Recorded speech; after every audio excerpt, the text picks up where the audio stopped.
السلام علیکم ورحمۃ اللہ وبرکاتہ۔ اس ویڈیو میں ہم بات کریں گے ایسے فوڈس کے متعلق جو ہمارے دانتوں کو خراب کرنے میں کچھ حد تک سبب بن سکتے ہیں، کیونکہ اکیلے ہی بیکٹیریاز جو جرمس وغیرہ ہوتے ہیں وہ کچھ بھی نہیں کر سکتے جب تک ان کو پراپر اماؤنٹ میں وہ فوڈس وہ کنٹینٹ نہ ملے، کیونکہ جو بیکٹیریا ہیں وہ ہمارے منہ میں ایسڈ پروڈکشن تبھی کرتے ہیں جب ان کو سبسٹریٹ ملتا ہے، مطلب کہ ان کو شوگر وغیرہ جو بھی ان کا فوڈ وغیرہ ہوتا ہے وہ پراپر اماؤنٹ میں ملنا شروع ہوتا ہے تو وہ ہمارے دانتوں پر ایسڈ پروڈیوس کرنا شروع کرتے ہیں، جس کے نتیجے میں ہمارے دانت خراب ہونا شروع ہو جاتے ہیں۔ تو دوستو اس ویڈیو کو مکمل دیکھیے گا۔ اگر آپ نے میرا یوٹیوب چینل سبسکرائب نہیں کیا تو ضرور کر لیں، اور ویڈیو کو لائک اور شیئر بھی لازمی کر دیجیے گا۔ اگر آپ کوئی کمنٹ یا سوال وغیرہ پوچھنا چاہتے ہیں تو ضرور لکھیں۔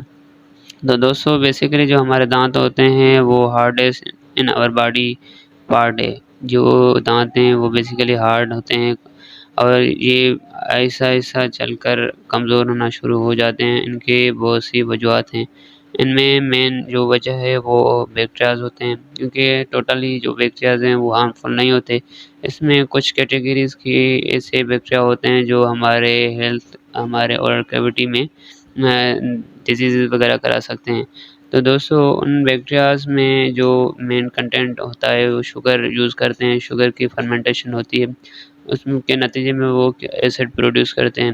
تو موسٹلی جو لوگ فوڈ کینڈیز کیک اور اسٹیکی فوڈ مٹیریل یوز کرتے ہیں دانتوں کو کافی عرصے تک چپکا رہتا ہے، جس کے نتیجے میں جو ہمارے دانتوں کے اوپر ایک لیئر بنتا ہے جسے ڈینٹل پلاک یا کیلکولس یا ٹارٹر وغیرہ کہا جاتا ہے۔ یہ ایک مائکروبس کا کہا جائے کہ قلعہ ہوتا ہے، سیفٹی ہوتی ہے جس کے اندر یہ ایسڈ پروڈیوس کرتے ہیں اور آہستہ آہستہ چل کر ہمارے انیمل وغیرہ کو ڈیمیج کرتا ہے۔ تو ان کے دانت جو ہوتے ہیں زیادہ تر خراب ہوتے ہیں۔ ان میں مین وجہ یہی ہوتی ہے کہ وہ جو شوگر وغیرہ ہوتی ہے اس پر بیکٹیریاز وغیرہ ایکٹ کرتے ہیں اور اس کے نتیجے میں وہ ایسڈ پروڈیوس کرتے ہیں، جس کے نتیجے میں ہمارے ٹوتھ ڈیکے ہوتا ہے، ٹوتھ کیویٹیز وغیرہ بننا شروع ہو جاتی ہیں۔